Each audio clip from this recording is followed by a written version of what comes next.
저와 여러분의 잠깐의 만남이 우리 인생의 좀 전환점이 됐으면 좋겠어요. 사람이 만난다는 게 참 중요하거든요.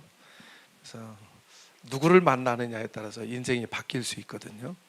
여러분, 예수 만나면 인생이 바뀌잖아요. 사람도 만나면 예수도 잘 믿을 수 있는데 잘못 만나면 예수 믿는 것도 힘들어, 고달퍼. 그러니까 여러분은 목사님 잘 만난 거예요.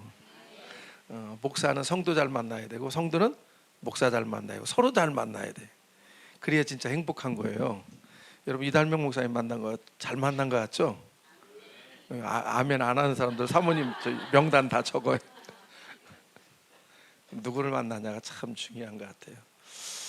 여러분들 목사님하고 잠깐 대화를 나누면서 중부기도 사역 얘기도 좀 듣고 그랬는데, 참 하나님이 이 시대에 참 귀하게 쓰신다. 그리고 이 상가교회에서 이렇게 많은 분들이 모여서 뜨겁게 기도하는, 제가 부끄럽더라고요. 우리 교인들은 뭐 할까 지금. 제가 말씀 듣기 전에 여러분, 하나님 살아계신 걸 믿으세요? 진짜 믿어요?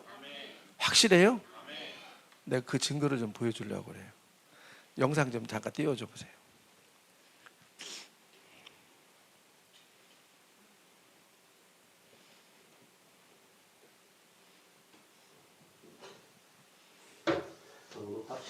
저 지금 마스크 쓰고 있는 분이 제 바로 위에 형님이에요. 저희 집에 복음을 처음 전해준 사람이 저 사람이거든요. 근데 탕자가 돼서 한동안 방황하다가 내가 잡으러 다니고 그랬어요. 나를 제일 무서워해, 목사라고. 그러다 돌아와서 40일 금식을 4번 하고 목사가 됐어요. 개척을 했는데 그 교회 교인 15명이 무당이야. 요거는 그 무당 대장, 무당도 급수가 있더라고요. 그러니까 이 사람은 자기가 내림구 대주고 2천만 원에서 3천만 원을 받는데, 저게 얼마짜리 같아요 여러분은? 2천만 원이야 저게. 근데 자기들은 절대 저걸 못 부셔요. 그러니까 목사님 보고 가서 부셔달라고 그래서 매일 가서 이제 저런 작업을 해요. 그리고 이제 저한테 이제 영상을 보내. 오늘도 부시고 왔다. 오늘도 부시고 왔다. 이제 요거 중단하고 그 다음 거.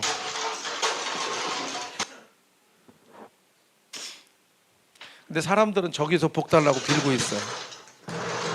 응? 아무것도 아닌데.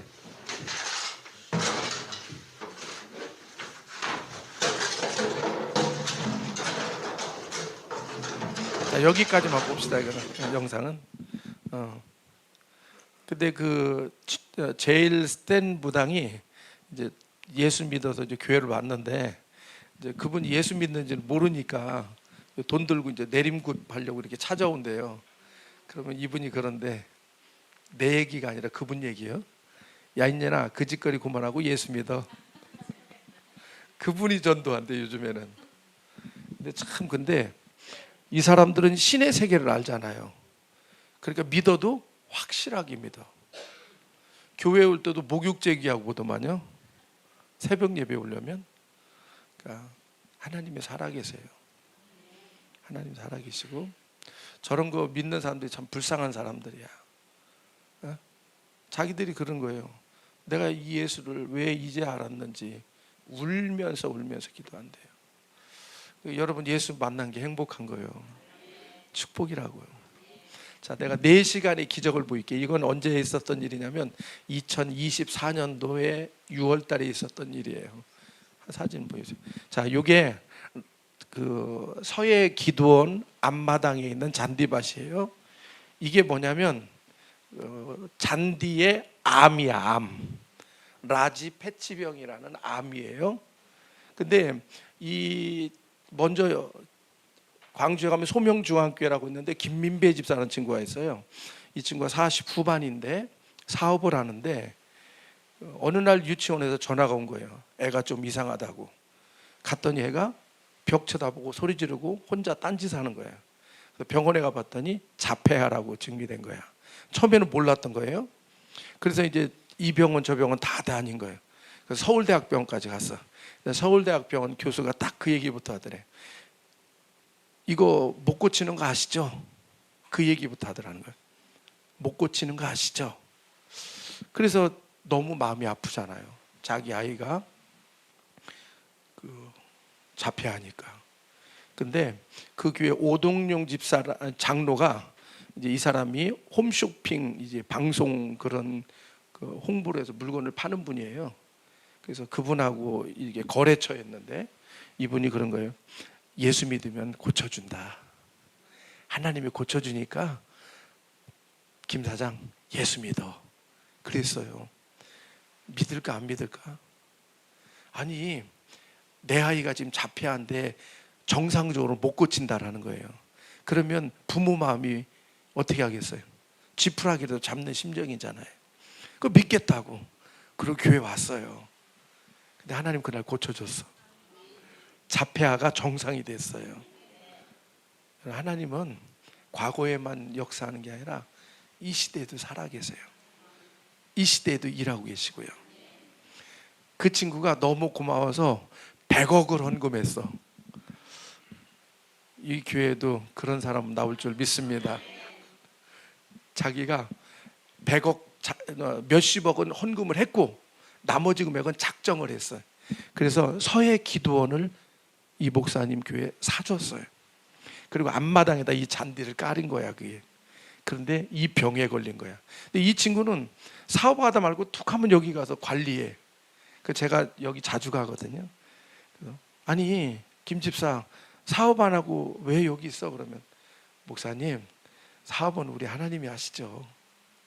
그런데요 얼마 전에 저한테 연락이 왔어요. 목사님 하나님이 저한테 복 주셨어요. 그래서 그 소형 항공기 그 화물 그거를 대기업에서도 못 따는데 이 친구가 땄대요. 울릉도 이제 울릉도에 공항 생기는 거 아시죠? 거기 출항하는 소형 항공기 그걸 딴 거야. 대기업도 못 하는 거를 이 회사는 작은 회사인데 하나님이 주셨어. 그래서 이 집사 그래요. 이건 도저히 있을 수도 없는 일이라는 거예요. 대기업에서 대들기도 쉽지 않은 건데 작은 회사에서 그걸 받았다라는 건 이건 기적이라는 거예요. 하나님이 하셨다라는 거예요. 근데 이 친구가 갔는데 라지페치병이 걸리니까 자기가 이 기도원을 헌납했고 자기가 잔디를 깔았는데 이런 암에 걸리니까 너무 마음이 아픈 거예요. 그래서 하나님 앞에 기도한 거예요. 근데 하나님이 물을 주라고 마음에 감동을 주시더래요. 근데 라지페치병은 물을 주면 이게 더 확산이 돼서 더 빨리 망가진대요. 근데 하나님은 물을 주래. 그래서 물을 줬어. 1시간을 불어줬더니 그 다음 영상 보여주세요. 이렇게 됐어. 1시간 물을 줬는데 그리고 계속 물을 줬어. 4시간을. 아까 처음에가 오후 1시였고 이게 오후 2시야. 다음 보여주세요. 오후 5시야. 믿어지세요? 4시간 동안 물을 줬는데 이렇게 됐어. 여러분 잔디 파는 사람한테 가서 물어봐 주세요. 이런 일이 있는가? 가능한가? 언제라고? 2024년도 6월달. 여러분 하나님 살아계세요. 하나님 살아계시다니까요. 우리가 하나님을 제대로 알고 믿어야지 그냥 종교 생활처럼 그냥 믿습니다가 아니라니까요. 그 하나님은 진짜 살아계시다니까요. 여러분의 기도를 들으세요. 여러분 하나님을 여러분은 얼마나 하는 하나님 믿으세요? 요만한 하나님? 아니면 요만한 하나님? 아니면 요만한 하나님? 여러분은 얼마나 하나님을 믿으세요? 네? 여러분이 믿는 하나님은 얼마만해요? 요만해요? 요만해요? 네? 아니 솔직히 물어봐요. 여러분이 믿는 하나님은 얼마나 하나님이냐는 거예요. 하나님이 능력이 없는 게 아니잖아요. 이 성경에 있는 기사와 이적들이 2000년 전에만 있는 게 아니라 이 시대도 동일하게 있거든요. 근데 왜 누구는 경험하는데 누구는 맨날 부러워만 하고 간증만 듣냐고. 하나님이 문제가 있는 게 아니라 누구한테? 내가 못 믿는 거예요. 내가 하나님 살아계시는데. 근데 우리는 너무 조급해. 너무 급해. 외국 나가니까 저 보니까 외국 애들이 빨리빨리 그러더라고요. 한국 사람들이 얼마나 빨리빨리 했으면. 우리나라 말에 그런 말 있잖아요. 우물에 가서 숭늉치 않는다고. 너무 급해. 우리는 되게 속성을 좋아해. 근데 하나님은 숙성을 좋아해. 우리는 속성을 좋아하는데 하나님은 숙성을 좋아해. 너무 급해. 하나님이 아브라함에게 자식을 주겠다고 약속했잖아요. 몇 년 만에 줬어요? 25년 만에 줬잖아요. 25년을 기다린 거야. 근데 그 기다리기 전에 수많은 사연이 있잖아요. 그리고 못 기다려서 이스마엘을 낳고. 근데 지금도 이스마엘 때문에 지금 고달프잖아요. 이스라엘과 팔레스타인이. 인간의 생각은 고달픈 거예요. 근데 결국은 하나님이 약속해놓고 25년을 기다렸더니 이삭을 주시잖아요. 근데 히브리서에 보면 아브라함의 믿음이 흔들릴 수는 있었지만 뿌리 근간 자체가 흔들리진 않았어요. 거기 보면 뭐라면 죽은 자 가운데 살리실 것을 믿었다라고 기록하고 있어요. 그러니까 이삭을 하나님이 이 아브라함이 이삭을 모리아 산에서 바쳐도 내가 죽여도 그 아이를 다시 살릴 것을 믿었다라는 거예요. 그러니까 어때요? 모리아 산에 이삭을 죽이려고 칼을 대니까 하나님이 아브라함아! 아브라함아 그러잖아요. 얼마나 다급했으면. 야, 이제 내가 네 믿음을 보았다. 오케이 사인 주잖아요. 그래서 믿음의 조상이 되는 거예요. 요셉이 꿈을 꿨어요. 형들의 시기 질투로 노예로 팔려가고 파란만장한 생활에. 이래봐도 요셉이 2개 대학을 나왔다니까. 요셉이요 노예대학 정치학과 나왔어요. 노예대학 경제학과 나왔다니까.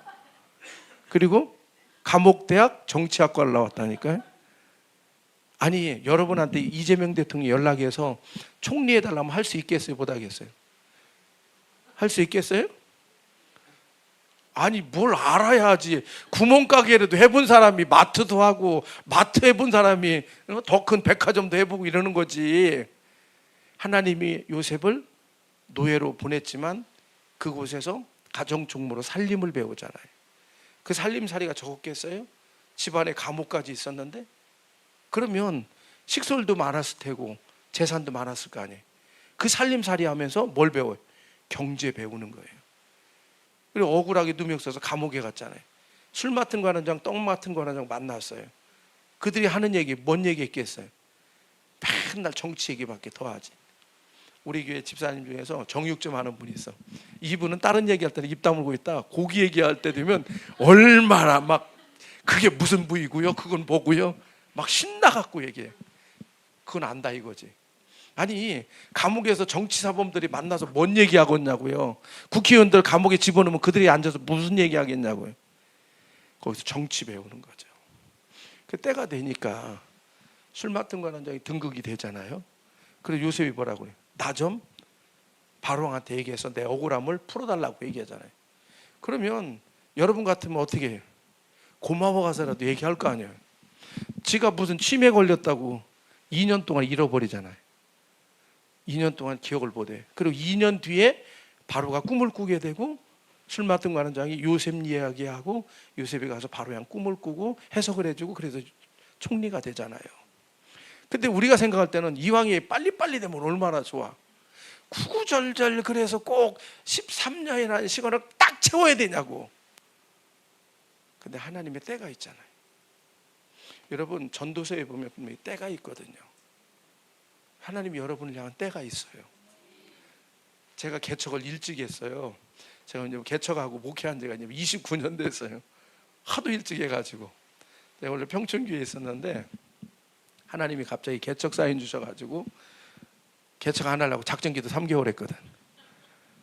왜냐면 담임 목사님도 개척한다니까 막 반대했고 교회에서 사랑도 내가 받았고 나는 솔직히 고생하고 싶은 마음도 없고 누가 나 밀어준다는 사람도 없고 돈도 없고. 왜냐면 그때 참 하나님이 그래요.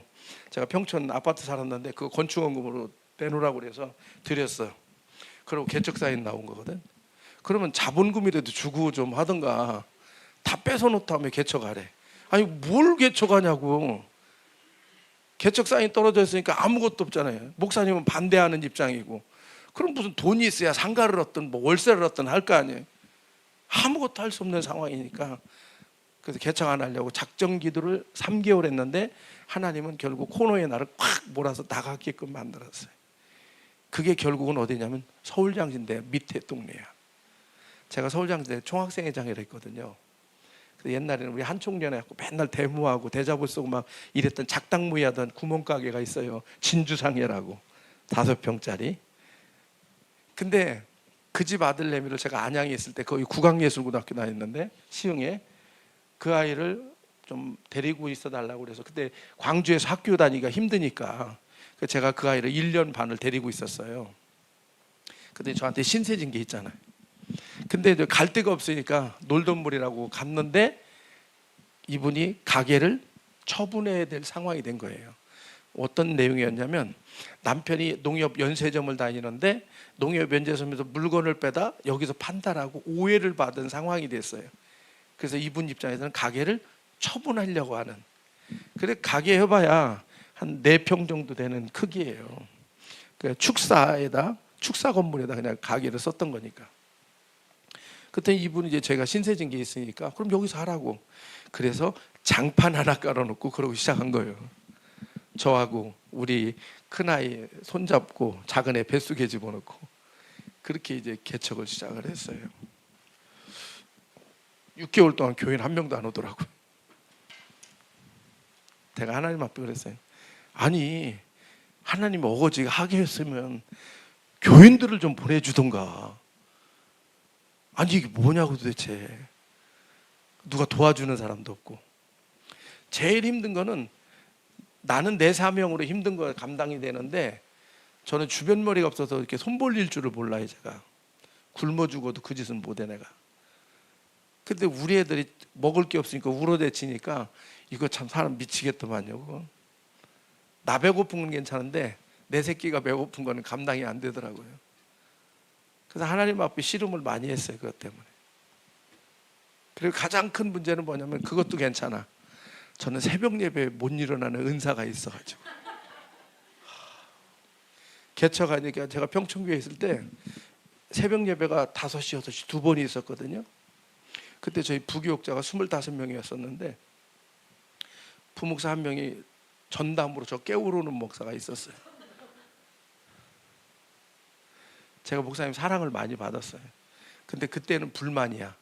왜 많고 많은 사람 다른 사람이 안 나오면 뭐라고 안 하는데 내가 안 나오면 꼭 부목사를 나한테 보내서 아침부터 불려가서 조인트 맞아.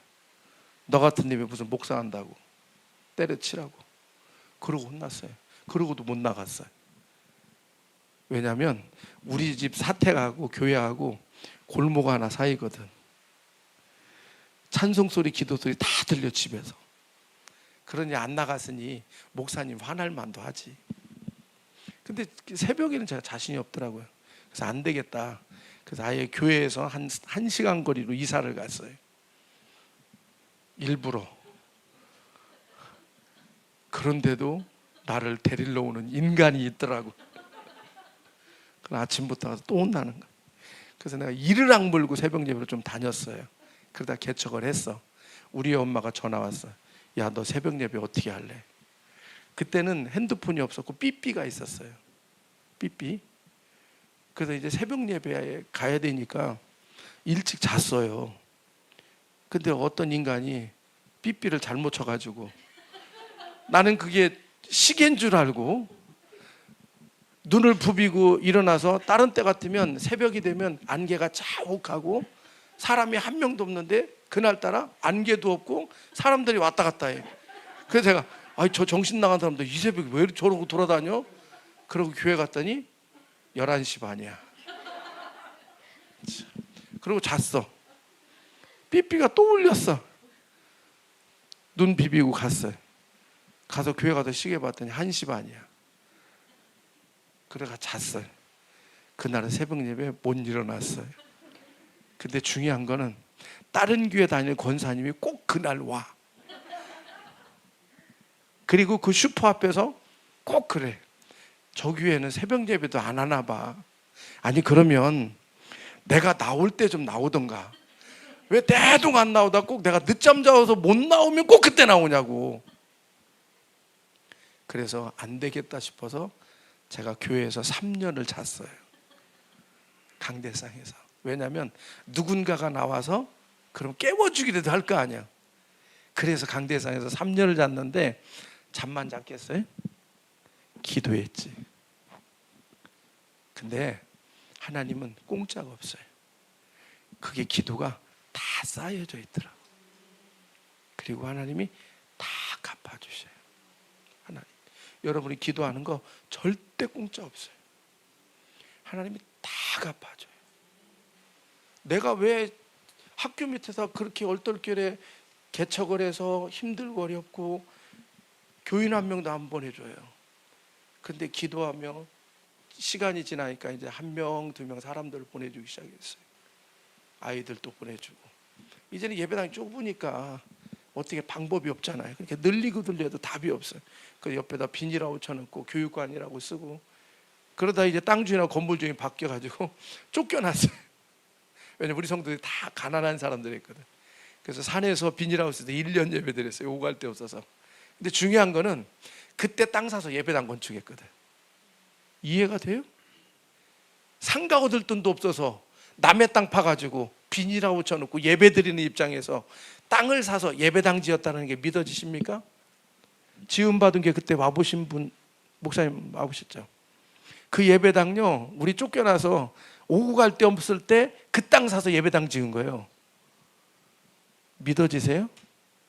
남 얘기라고 감동도 없네. 그 주변 목사님들이 저한테 그래요. 어떻게 예배당 지은? 나도 몰라. 하나님이 하셨거든요. 한 예만 드릴게요. 이런 얘기는 뭐 책을 써야 되니까. 역삼동에서 박계숙이라는 여집사가 달려와서 새벽에 500만 원 들고, 그때 왜 그랬냐면 예배당 돈이 있으면 건물 짓고 없으면 중단하고 있으면 짓고 없으면 중단하고 이런 식으로 예배당을 3년을 졌어요. 우리가 땅을 사서. 그러니까 우리가 아무것도 없는 상황에서 한 거니까. 여러분, 성도들은 다 가난한 사람들이고 성도한테 한 번도 저는 헌금하라고 해본 적이 없어요.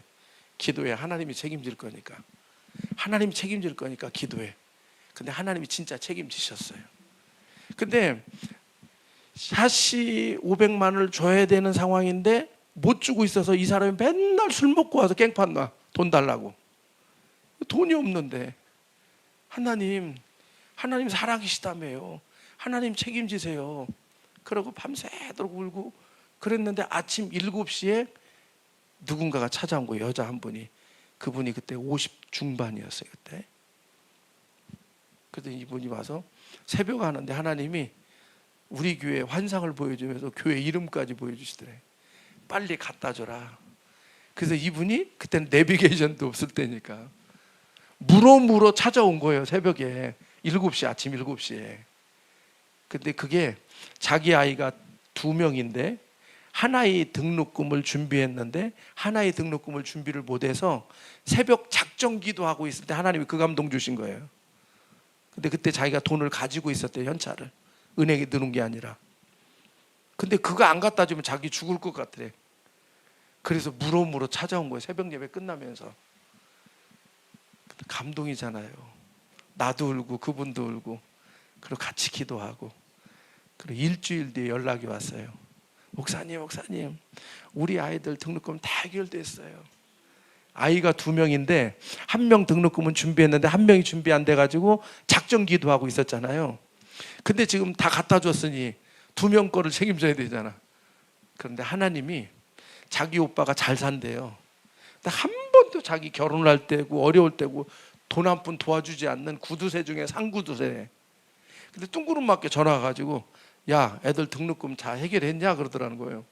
아니라고. 그것 때문에 나 지금 작정 기도하고 있다고. 내가 대줄게. 그랬더니 그날부로 1,000만 원을 갖고 왔대. 이게 순복음교회에서 막 박수 치고 그러는데 여기는 확실히 장로교단은 장로교단이다. 하나님이 하시니까. 하나님이 하시니까. 그건 빙산의 일각이에요. 그런 얘기를 하면 날 새야 돼. 근데 지금까지 하나님은 그렇게 해오셨어요. 그래서 저 개척하게 하고, 그리고 서울장신대학교에 이제 종합관하고 해성을 강당을 건물을 지어야 되는데, 기숙사를 지어야 되는데 공간이 없었어요. 예배는 드리고 싶은데. 근데 우리가 예배당을 딱 지었어. 그때 예배당 딱 교인 들어오면 예배당 크기가 요거보다 조금 더 컸죠. 근데 이제 서울장신대 기숙사 학생들하고 동문들이 매일마다 전국에서 목사님들이 2년 동안 왔어요. 우리 교회에서 2년 새벽 예배를 했어요. 그러면서 서울장신대 해성울과 종합관을 건축을 완성을 했어요. 그러면서 제가 지역 연합회에 있고 광주시하고 이렇게 관계를 맺으면서 어려운 일이 있을 때 풀어주기도 하고, 그래서 학교하고 계속 관계를 맺게 하더라고요. 나는 왜 그런지 나는 몰랐어요. 근데 제 안에 학교에 대한 그런 비전이 있었거든요. 학교가 잘 돼야 돼, 좋은 목사 배출해야 돼, 이런 게 제 마음 안에 있었거든요. 근데 하나님이 야, 너 거기 가서 그거 준비해, 딱 꽂아놓은 거야. 근데 그때도 잘 몰랐어요. 그리고 갑자기 저보고 생활관장을 해달라고 그러더라고요. 나는 목회하는 사람이라 학교 매일 수 없다. 그랬더니 총장님이 하는 말이, 그럼 목회하시고 시간 될 때만, 아이들 기숙사가 그때 220명이 있었는데 전원이 다 새벽 예배를 해야 되거든요. 그 새벽 예배 때 설교하고 학생들 신앙 상담하고 그걸 좀 해달라는 거예요. 신학교니까.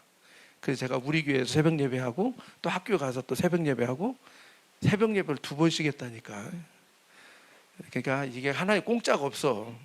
내가 새벽 예배 못 하니까 하나님이 그동안 못한 거 2번 해가지고 다 태우게 하시잖아요.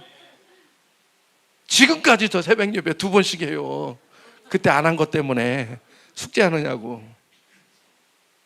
그런데 그렇게 학교 일에 계속 관여를 하다가 지금 학력 인구가 푹 떨어졌잖아요. 저출산 때문에 한국이 힘들잖아요. 그러니까 대학들이 다 문 닫게 생겼어요. 문 닫게 생기니까 이제 교육부에서 말하자면 유학생 데리고 와서 하라는 거예요.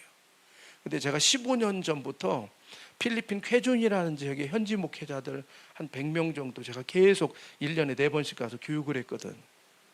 근데 이 아이들을 교육하다 보니까 늘 제가 좀 아쉬워요. 양질의 교육을 싶은데 한계가 있는 거예요. 가서 교육하는 건. 그래서 얘들을 좀 학교로 데리고 와서 공부시키고 싶은데 그게 잘 안 됐어요.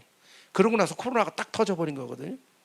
그래서 기도하고 있었는데 하나님이 이 유학 사업을 학교에서 할 수 있게끔 딱 길이 열린 거예요. 그래서 우리 학교 망하려다 유학 때문에 살아났어요.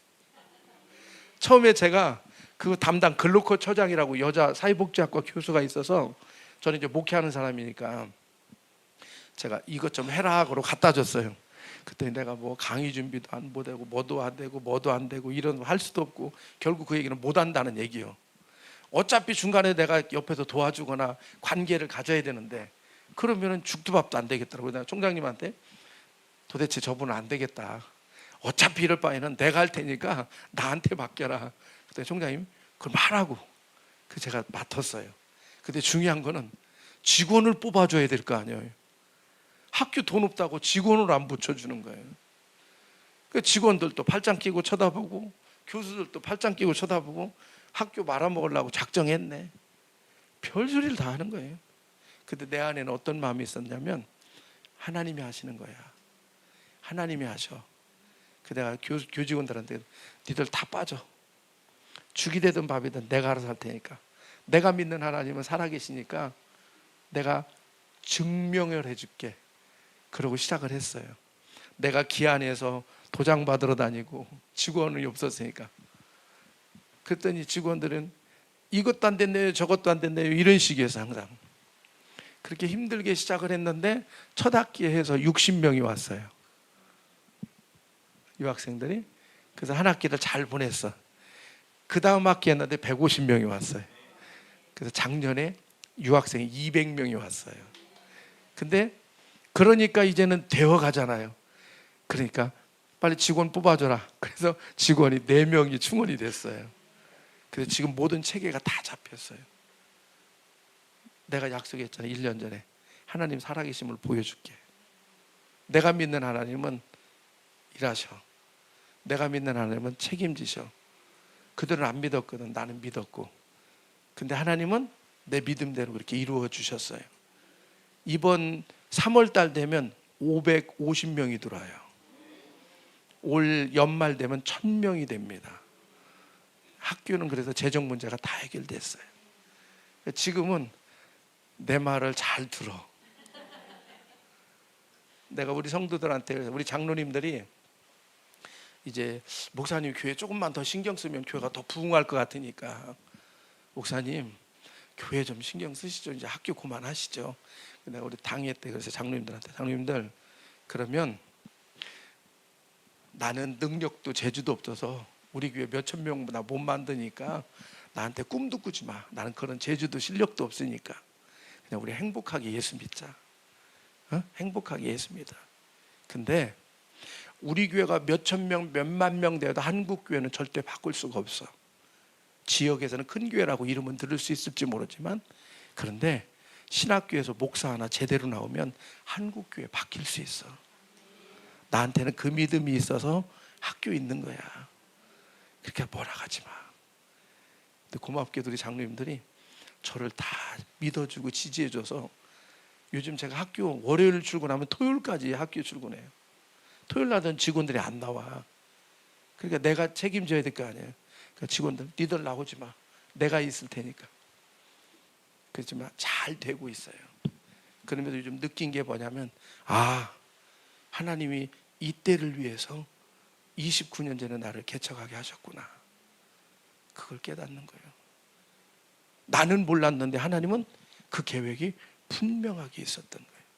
다만 저는 믿음의 자리를 지키고 버티고 있었을 뿐이고, 내가 있어야 될 믿음의 자리 버티고 기다리면 하나님은 하나님의 때가 되면 하나님의 방법으로 그 일을 이루어 가시더라는 거예요. 나는 할 수 없지만 하나님은 할 수 있잖아요. 하나님 못하실 일이 뭐가 있어요? 이 성경의 수많은 기사와 이적들이 전부 다 하나님의 살아계심, 그걸 얘기하고 있잖아요. 요한복음에 보면 예수님께서 기적들을 많이 행하셨잖아요. 그러면서 전부 다 뭐라고요? 나는 하나님이다. 예수님이 늘 그걸 강조했잖아요. 니들이 볼 땐 내가 인간으로 보이지, 근데 나는 하나님이야. 그거 가르쳐주고 있잖아요. 여러분, 하나님이 살아계십니다. 하나님이 살아계세요. 여러분이 하나님을 요만큼 믿으면 하나님은 요만큼 역사할 거예요. 근데 여러분이 하나님을 이만큼 믿으면 하나님은 이만큼 역사할 거고. 그럼 여러분 하나님을 얼마큼 믿을 거예요? 한번 해봐. 여러분 하나님 얼마큼 믿을 거예요? 여러분이 그린 만큼 하나님은 일하실 거예요. 그래서 예수님 그러잖아요. 네 믿음대로 된다 그랬잖아요. 네가 믿는 대로 된다라는 거예요. 네 믿음의 크기만큼 역사할 거라는 거예요. 네가 믿는 만큼 이루어질 거라는 거예요. 나는 그 하나님을 믿어요. 근데 목회하면서 힘든 일이 왜 없었겠어요? 별의별 인간 다 많다니까. 아니 목사가 예배 끝나고 바빠서 옆 사람 기도해 주다 보면 인사 못할 수도 있지. 자기를 무시했대. 내가 왜 자기를 왜 무시해? 그리고 삐져. 아이고 참, 별의별 사람 많아요. 별의별 사람. 산전수전 공중전 지하전까지 피고 여기까지 왔어. 누가 그러대? 저 얼굴 보면 생전 고생 한 번 안 한 사람처럼 보인대. 그렇게 보여요? 그것도 은혜요. 그것도 은혜. 파란만장한 시간을 보냈어요. 그런데 하나님이 결과적으로 책임을 지시더라고요. 여러분, 하나님이 살아계십니다. 하나님 살아계세요. 하나님 지금도 일하고 계세요. 하나님은 한 번도 우리를 실망시킨 적이 없어요. 옛날에 알렉산더 대왕 옆에 부하 장수들이 많이 있어서 세계 정복을 막 해나갔잖아요. 근데 장수 한 명이 이제 나이가 먹어서 은퇴할 때쯤 된 거예요. 알렉산더 대왕 입장에서, 야, 너 이제 그동안 수고했다. 은퇴하는데 네 소원 하나 얘기를 해라. 그랬더니 이 장수가 하는 말이, 각하 저 나라 하나를 주십시오. 그러니까 다른 장수들이, 저기 미쳤나, 저기 감히 어떻게 황제폐한테 나라 하나를 달라고? 저기 도른 거 아니야? 다들 그랬어요. 근데 황제 알렉산더가 한바탕 웃음을 하면서 그래 나라 하나를 가져라 이런 거예요. 야, 너는 나를 나라 하나는 얼마나 줄 수 있는 그런 왕으로 믿었기 때문에 너는 나라 하나 가질 자격이 있어. 그리고 나라 하나를 줬다라는 거예요. 아니 인간도 그런데 하물며 살아계신 하나님은 더하지 않겠어요? 여러분, 여러분이 피곤하지만 힘들지만 그래도 하나님 살아계시기에 기도하고 믿음으로 나가고 그 일은 반드시 이루어집니다. 여러분 꽃이 필 때 그냥 착 필까요? 여러분 이 세상이 흔들리지 않고 피는 꽃은 없어요. 다 흔들리고 떨리고 피는 거예요. 인생이 다 흔들리고 떨리고 이런 일 저런 일 겪으면서 성숙해져 가고 헤쳐나가는 거지. 여러분 문제 없었으면 좋겠죠? 네? 인생에 문제가 없었으면 좋겠죠? 그냥 웃기만 해요? 여러분 인생에 문제가 없었으면 좋겠죠? 그럼 빨리 가면 돼. 그냥 빨리 죽으면 돼. 그럼 문제가 없어. 살아있는 자체가 문제야. 산 넘어 산이라고 그러잖아요. 한 문제 딱 해결되면 좀 평안하고 괜찮을 것 같은데 또 툭 터져. 그리고 그거 힘들게 어렵게 또 풀어나가면 괜찮을 것 같은데 또 툭 터지고. 그게 인생이에요. 그러니까 문제가 없기를 바라지 말고 어떤 문제가 있더라도 그걸 극복할 수 있는 힘이 있으면 되잖아요. 안 그래요? 아니 내가 풀 수만 있으면 문제가 뭐 문제가 되지 않는 거지. 근데 하나님은 우리 인생 가운데 문제가 있다는 걸 아셔요. 근데 그 문제를 우리가 풀 수 있는 능력이 있다는 것도 아세요. 믿음만 있으면 우리는 얼마든지 그 문제를 풀고 헤쳐나갈 수 있다는 거예요. 여러분 하나님은 지금도 살아계십니다. 하나님은 지금도 일하고 계십니다. 인생은 어떤 환경에 태어났느냐에 따라서 결정되는 게 절대 아닙니다. 얼마나 좋은 조건으로 출발했느냐 이거에 따라 결정되는 것도 아니고 여러분이 어떤 사람인가에 따라 결정되는 것도 아니에요. 여러분과 함께하는 하나님 그분이 얼마나 크신 분인가를 여러분이 인정하고 알고 믿으면 여러분의 인생은 달라지는 거예요. 성경에 나오는 믿음의 사람들 전부 다 위대한 사람들이 아니라는 거죠. 하나같이 다 찌질이들이야. 아니, 생각을 해보세요. 성경에 하나님이 쓰인 사람들이 다 완벽해요? 아니에요. 다 흠도 많아요. 실수도 많이 하고. 근데 이들의 인생은 결국 평범한 인생이라 오늘 하늘의 별과 같이 빛나는 인생이 되었던 것은 바로 그들의 믿음 때문이라는 거죠. 여러분 아브라함이 누굽니까? 우상 만드는 아버지 아들 아닙니까? 다윗은 목동이었고 다니엘은 포로 잡혀간 사람이고 에스더는 포로 잡혀가서 아버지 없이 이복 오빠 앞에 자라서 왕의 부인이 된 사람이고 성경의 믿음의 사람들 보면 하나같이 완벽한 사람이 없어요. 다 흠도 많고 부족함도 많고 허물도 많은 사람들이죠. 그러나 오늘 이들은 하늘의 별과 같이 빛나는 인생으로 우리에게 기억되고 있잖아요. 그 비결이 뭡니까? 그건 바로 믿음 때문이라는 거예요. 할 수 있다는 믿음, 우리도 될 수 있다는 믿음, 우리도 기적의 주인공이 될 수 있다는 그런 믿음. 나는 할 수 없지만 하나님이 하시면 능히 하지 못할 일이 없느니라. 내가 못 믿으니까 문제가 되는 거지 내가 믿으면 하나님이 지금도 일하고 계시다니까요. 여러분에게 그 확신이 있었으면 좋겠어요. 그래 하나님 살아계셔. 하나님이 전능하신 분이야. 하나님은 지금도 역사를 주관하고 계셔. 하나님 지금도 나와 함께 하셔. 이거에 대한 확신, 이게 믿음이에요. 믿음. 이것만 분명하다면 하나님 반드시 여러분 가운데 놀라운 역사가 일어나게 될 줄 믿습니다. 이렇게 얘기합시다. 좀 쉽게 얘기하면 14K도 금이라고 그래. 여러분 14K는 구리라고 그래요? 14K도 뭐라고 그래? 18K도? 24K도? 다 금이라고 하는데 가격은 다 달라. 14K하고 24K하고 가격이 같아요? 근데 금인데 우리가 믿음은 믿음인데 어떤 사람은 14K 믿음이 있고 어떤 사람은 24K 믿음이 있어요. 옆 사람한테 물어봐. 너는 몇 K냐?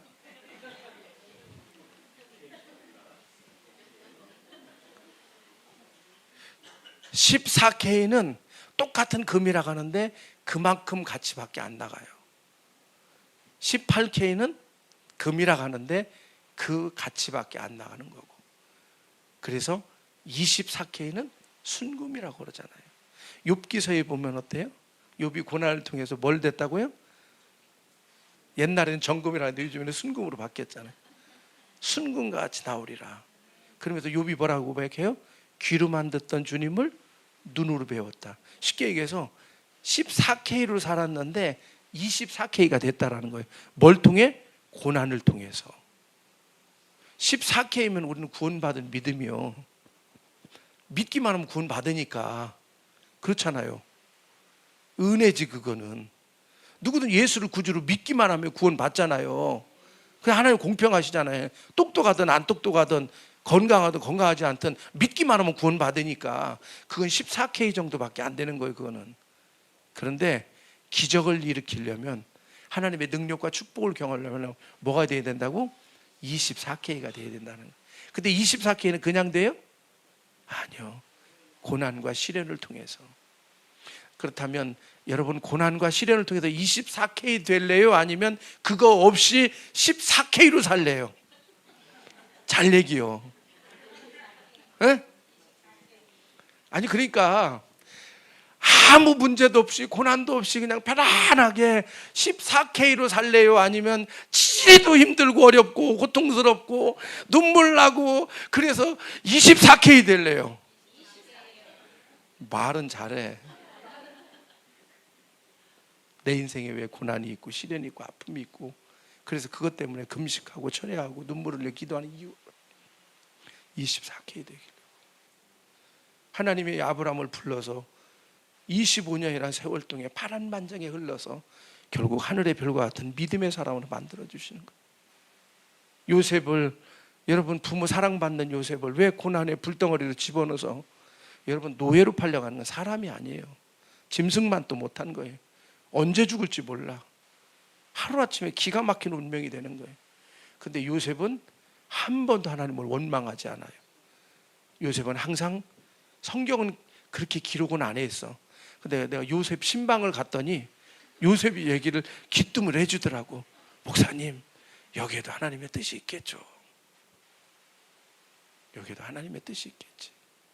따라합시다. 여기에도 하나님의 뜻이 있겠지.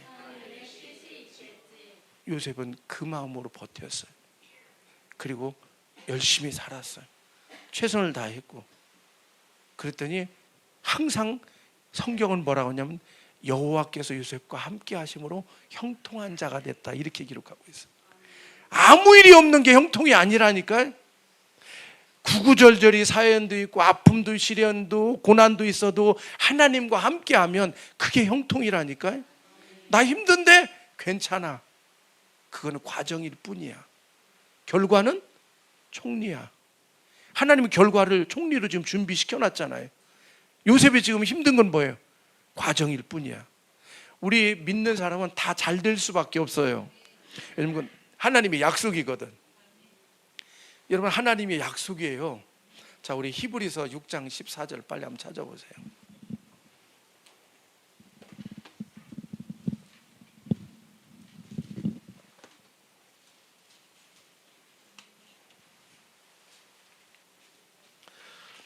자, 히브리서 6장 14절. 자, 하나님 뭐라고 약속했나 한번 봅시다. 자, 시작.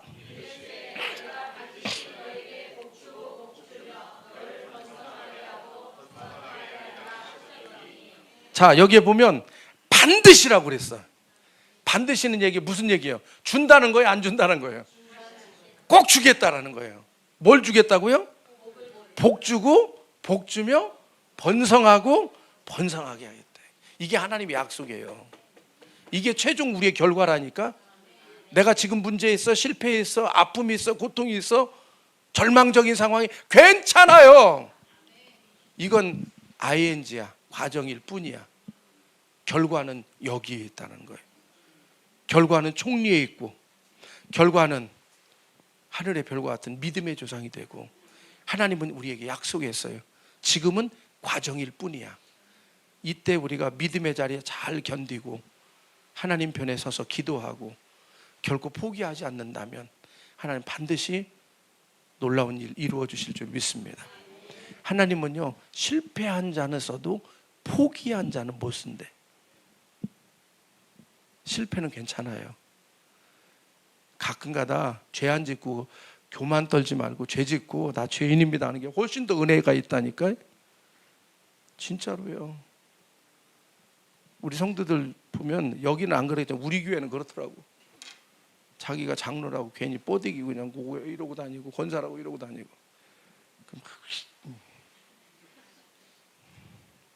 차라리 죄 짓고 나 죄인입니다 하고 고개 숙이는 훨씬 더 은혜 있어요. 하나님은 여러분, 우리는 죽었다 깨어나도 완벽하게 살 수 없어요. 늘 실수투성이고 늘 부족투성이고.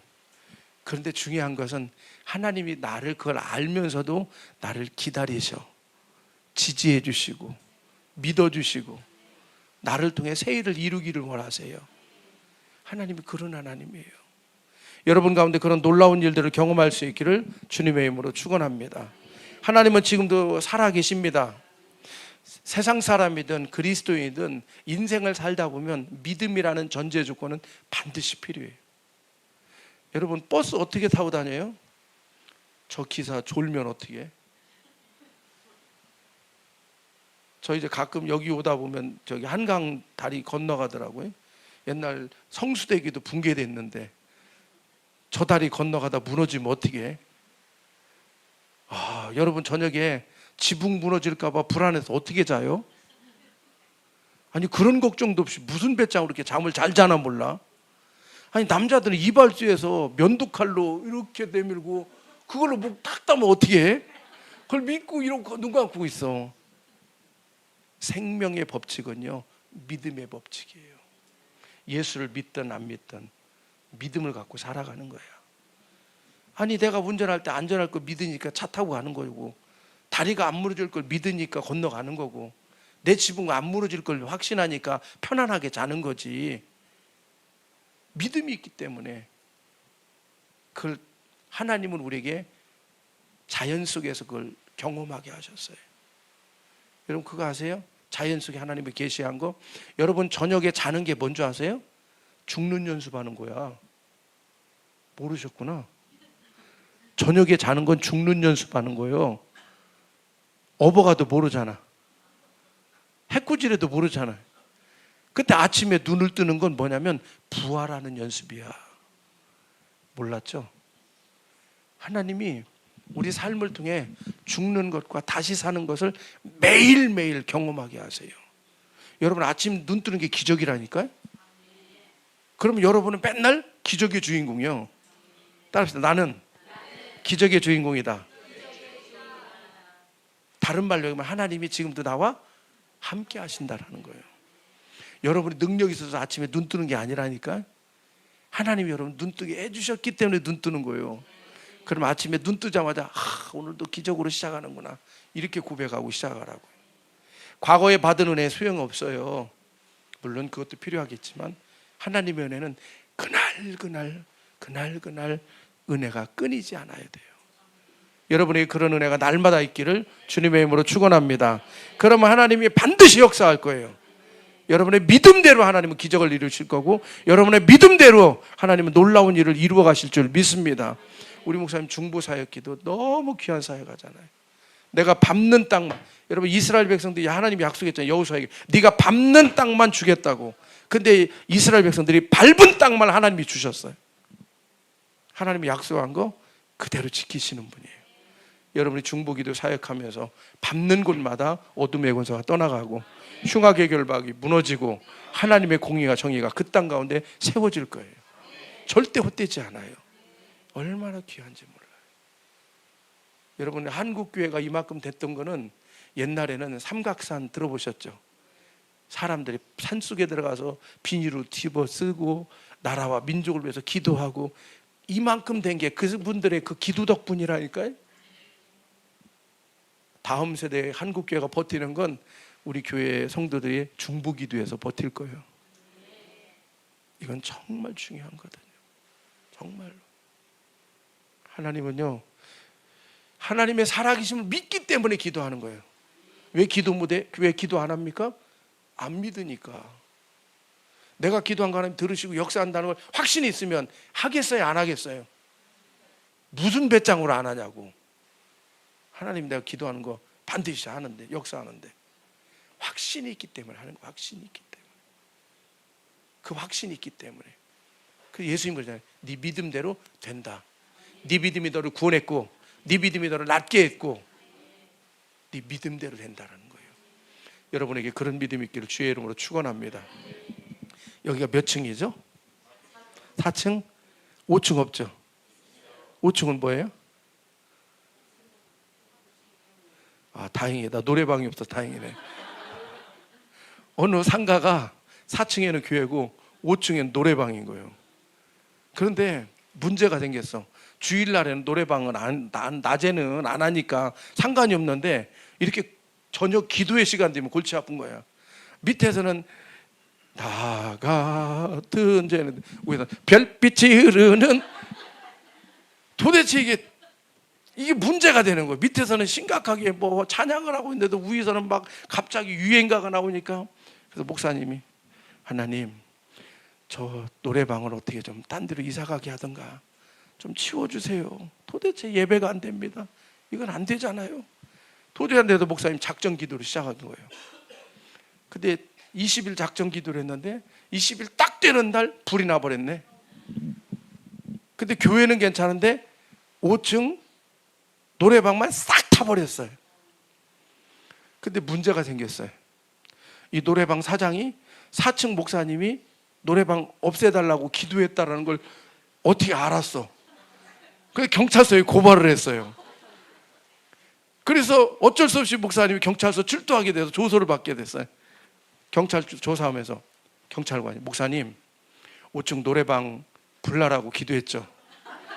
그래서 아니 형사 선생님, 아니 목사가 어떻게 5층 불나라고 기도를 했겠습니까? 다만 우리가 예배 드리는데 저기서 우리가 기도하면 저기서 막 유행가가 나고 도저히 방해가 돼서 예배 드릴 수 없어서 하나님 저 5층 노래방 좀 어디로 이사 가든 없애주세요. 그렇게 기도했지 내가 기도했다고 불났겠어요? 그랬더니 경찰관이 참 희한하네요. 노래방 사장은 목사님이 기도해서 불났다는데요? 그래서 목사님은 아니 이보셔, 아무리 그렇다고 그래도 내가 기도했다고 거기 불났겠냐고. 노래방 사장은 아니 목사님이 기도해서 불난 거 아니에요. 그래서 참 경찰관이 혼란스러워. 이거 어떻게 해야 되나. 그래서 조사 말머리 노래방 주인은 기도가 능력이 있다는 걸 믿었는데 목사님은 기도해도 불이 안 났다고 이야기함. 이게 조사 결말이야. 누가 믿음이 더 좋은 거예요? 누가 믿음이 더 좋아? 참 우스갯소리지만 우리가 인생이 그래요. 옛날에 보면 가뭄이 되면 무당들 막 기우제도 하고 막 이런 거 많이 하잖아요. 그러니까 교회라고 가만히 있을 수 없으니까 목사님이 우리 성도들 요즘 가물어서 많이 힘들고 그러는데 우리 내일 우리 비가 오도록 하나님 앞에 우리 기도합시다. 내일 12시 되면 다 온 교인들 교회로 다 오세요. 우리 하나님 앞에 비 오도록 기도합시다. 그래서 그 다음날 12시 되니까 3, 4, 5 교인들이 막 교회 오고 있는데 유치원생이 우산 들고 왔어. 그러니까 장로님 야 인마 비 안 와서 죽겠는데 우산을 왜 쓰고 우산을 갖고 왔어? 그러니까 이 아이가 목사님이 기도하면 비 온다고 그랬는데 누구 믿음이 더 좋은 거예요? 이 아이는 뭐예요? 기도하면 비가 올 걸 확신했으니까 우산 들고 왔잖아요. 그러니까 예수님이 그러잖아요. 어린아이 같지 않으면 천국에 들어갈 수 없다. 좀 너무 요즘 시대가 지식이 너무 많은 것 같아요. 너무 똑똑한 것 같아. 좀 하나님 앞에 좀 미련했으면 좋겠어요. 그냥 하나님 말씀하면 아멘 하고 그대로 믿고 그대로 순종하고 살아가면 하나님의 기적을 이루실 텐데 너무 잘나고 똑똑해서 안 믿어. 그런 이 시대가 능력이 없어요. 우리 어머니가 처음 예수 믿을 때 우리 어머니는 초등학교 문턱대도 못 가봤어요. 글을 모르던 분이에요. 그러니까 예수 믿으라니까 자존심 상해서 교회 안 와.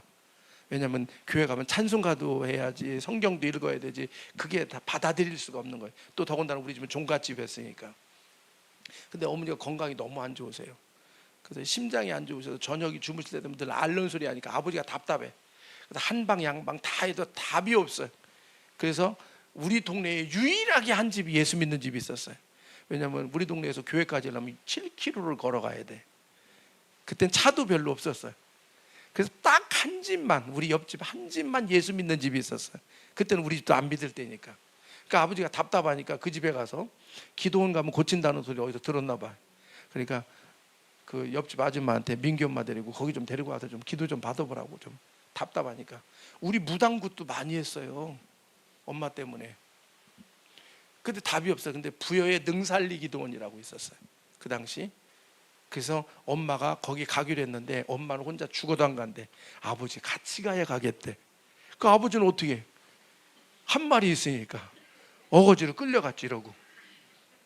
우리 아버지가요, 하루에 담배를 3각 피웠어요. 술을 얼마나 좋아하셨는지 내 어렸을 때 기억은, 저녁에 아버지가 안 와서 나가보면 논두렁에서 주무셔. 거기가 안방인 줄 알고. 그럼 내가 니아가에다 꼭 이렇게 모시고 오고 그랬거든요. 그러니까 들고는 못 가고도 먹고는 가, 우리 집안이. 그러니까 어쨌든 기도원에 갔어요. 근데 어머니가 기도원에서 안수 받고 깨끗함을 받았어요. 우리 아버지도 기관지가 안 좋으셨거든요. 근데 기도 받고 깨끗하게 나섰어. 그래서 한 달 만에 집에 돌아오셨는데 성경을, 가죽 그 있잖아, 성경 있잖아, 이따만한 거, 그걸 사갖고 왔더라고요. 그런데 날이 추우셨는지 여름인데도 불구하고 예배드리다 말고 나가시더라고요. 왜냐하면 추울까 봐 불때로 나갔어. 이해가 안 되는구나. 요거를 견딜 수 없어서 예배드리다 말고 슬쩍 나갔는데 화장실에서 이걸 피려고 하는데 헛구역질을 하시더라고요. 그리고 즉시 끊었어요. 3각을 폈는데 담배만 입에 대면 헛구역질 나는 거예요. 결국 웃기시더라고요. 그러고 끊었어요. 그리고 약주는 나라에 세금을 내기 위해서 조금 더 드셨고, 그래서 나중에는 이제 본인 스스로 끊으셨는데, 어쨌든 하나님이 그렇게 해서 예수를 믿게 했잖아요. 그러니까 어머니는 이제 교회 와도 글을 모르니까 립싱크를 했어, 항상. 왜냐면 찬송가도 맨날 반복해서 부르잖아요. 그래서 옆에 이렇게 보면 찬송가를 꼭 거꾸로 놓고 봐. 글을 모르니까. 립싱크하고 자주 부르던 건 이제는 입력이 되니까 따라 부르기도 해요. 근데 어느 날 갑자기 방언을 받으셨네, 이분이. 눈만 감으면 따따따따 뿌따마, 뭐 중국말, 영국말, 뭐 미국말, 여러 나라 말이 막 뒤섞이는 거예요. 눈만 감으면 터져버리는 거예요. 엄마도 감당이 못하는 거예요. 근데 신기하게도 그러더니 한글을 읽더라고요. 가나다 배운 게 아니거든요. 어느 날 갑자기 글을 읽으시더라고. 누가 하셨어요? 하나님이 하셨죠. 하나님이 또 은사도 주셔가지고, 그것도 재밌는 얘기가 있어요. 어머니가 또 은사를 받아고 은사를 워낙 강하게 받으셔가지고 기도만 하면 다 나서. 그러니까 사람들이 우리 어머니를 얼마나 좋아하겠어. 먹을 것도 사다 주고 뭐 용돈도 주고 막 그런단 말이에요. 그러니까 우쭐 하잖아요. 제가 그랬어요. 엄마, 아들이 목사인데 누구 기도해 주려면 꼭 목사님한테 허락받고 기도해 줘. 그냥 하지 말고. 왜냐하면 제 입장에서는 엄마 그러다 교만해질까 봐. 그 누가 통제를 해줘야 될 거잖아요. 목사님한테 내가 전화를 해서 말씀을 드렸어요. 그리고 누구 기도해 주려면 꼭 목사님한테 허락받고 해줘라. 그래서 이제 아들도 목사니까 그래서 이제 허락을 받는 거예요. 근데 저희 고향이 충남 청양이에요. 청양읍내에서 우리 동네 오려면 차 타고 1시간을 와야 돼요. 우리는 부여 쪽이거든요, 동네가. 근데 차도 많지 않았고.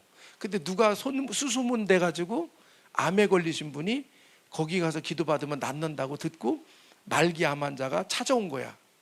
근데 목사님한테 연락을 했는데 연락이 안 돼. 이분은 기도받는다고 1시간 차 타고 왔는데, 그리고 또 차가 막차 타고 가야 되는데 목사님은 연락이 안 되고. 그래서 어떻게 해? 보내야 돼, 기도해야 돼? 정확하게 얘기해요. 보내야 돼, 기도해야 돼? 기도해 줬어요. 근데 나섰어. 말기 암 환자가 나섰어. 여기는 통합적 확실히 맞아.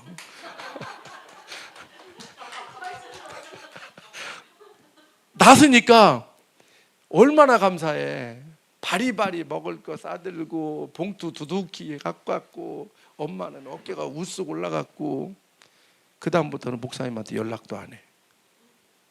핑계는 목사님은 연락해도 연락이 안 된다는 게 핑계야. 그러더니 어느 날 우리 형님이 전화가 왔어요. 엄마가 쓰러졌대. 내가 딱 생각해서, 아, 이거 하나님 앞에 두드려 맞았다. 이거 하나님 앞에 두드려 맞았다. 내가 경고했거든. 그런데 이제 우리 형님이 안양에 살거든요. 쓰러져 가지고 몸이 완전히 이렇게 틀어진 거야. 그래서 119로 안양까지 왔어요. 일반 그 사제 119 그걸로 해서 안양에 샘병원이라고 있어요. 거기 왔어. 그래서 병원에 입원했고, 제가 이제 광주에 있으니까 내가 이제 그 소식 듣고 가려고 했더니 우리 교회 집사들이 같이 가겠다고 따라오더라고. 그래서 안수 집사들하고 같이 갔어요. 갔더니 엄마가 누워서 이러고 있더라고. 이렇게 돌아가서 말을 못 하고 있더라고. 그래서 내가 했어요. 엄마, 목사님 허락 안 받고 기도했지. 그랬더니 말을 못 하니까, 그래서 내가 조심하라고 그랬지. 그랬지. 엄마, 목사님 모셨어요? 그럼 목사님 모시면 잘못했다고 고백하고 회개하라고.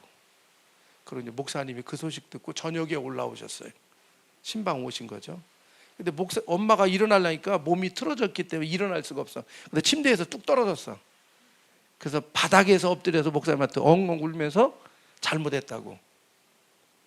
그런데 신기하게도 그러고 나서 뻘떡 일어났어. 이거 무슨 도깨비 장난도 아니고. 신기하지 않아요? 의사들이 다 놀래. 뭐 이런 게 다 있냐고. 여러분, 하나님 살아계세요. 하나님 지금도 일하고 계세요. 여러분이 하나님을 어떻게 믿고 어떻게 신앙생활하고 어떻게 기도하느냐에 따라서 하나님은 반드시 그 여러분의 기도를 들으시고 하나님 반드시 역사할 겁니다. 우리 하나님 살아계세요. 하나님 어떤 분이에요? 어제나 오늘이나 영원토록 동일하신 분. 그분은 한 번도 우리를 실망시킨 적 없어요. 우리가 실망시켰지.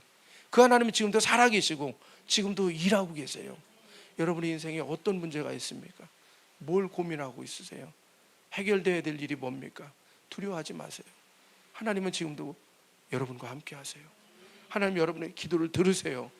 여러분이 선포하는 대로, 여러분들이 고백하는 대로 하나님은 그렇게 반드시 이루어 가실 줄 믿습니다. 제가 개척하고 하나님이 지금 저를 학교에서 이렇게 쓰실 줄 내가 어떻게 알았어? 29년 지나고나 알았어. 나는 몰랐는데 하나님은 이때를 위함이구나. 여러분, 나는 모르는데 하나님은 반드시 여러분을 향한 계획이 있어요. 우리 이달명 목사님 만난 거 하나님 반드시 계획이 있어요. 뜻이 있고요. 중보기도 하는 거 하나님의 계획이 있고 뜻이 있어요.